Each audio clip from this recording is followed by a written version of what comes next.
I reserve the balance of my time. The gentleman reserves, and the gentleman from Maryland is recognized. Thank you, Madam Speaker. I want to underscore something that the gentleman from California said.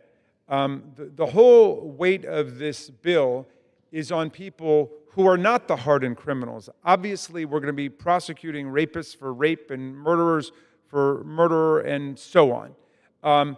He talked about people who are hardworking immigrants, the kind even President Trump described when for a moment he said there wouldn't be immigration raids on farms because the agricultural sector is in crisis and people are saying we need the workers. Well, I wanted to echo what President Trump said briefly there before he was corrected by Mr. Miller.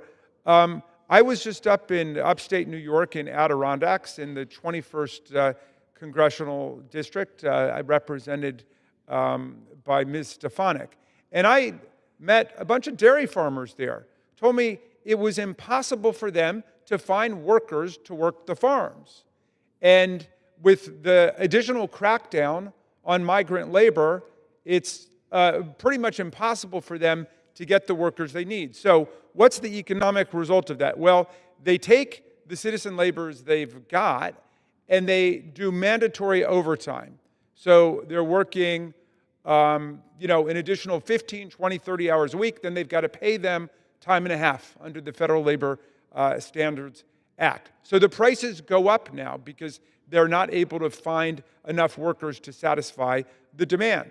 Their choice at that point is either to pay the farmers less money, which they can't do because the farmers are already at the breaking point, or they've got to increase prices. And that's what they end up doing. And they've said to the groceries, this is because Congress refuses to work on bipartisan immigration reform. That's why we're seeing inflation in dairy, in produce, and across the agricultural sector. So the gentleman is telling us if we're serious about dealing with this, we need to do what we started to do at the end of 2024. We need to have bipartisan commitment to immigration reform, and we need to sit down and work this out the way that prior generations of Americans have done. This is a country that's been built on immigration. So I'm afraid that the gentleman's legislation here, which is basically just jacking up a whole series of criminal penalties, doesn't get us out of the economic problems and the immigration policy problems that we're in. And so it's a distraction. It will be ineffectual. And so it's not going to work to deal with the real crisis that we're facing. I'll reserve.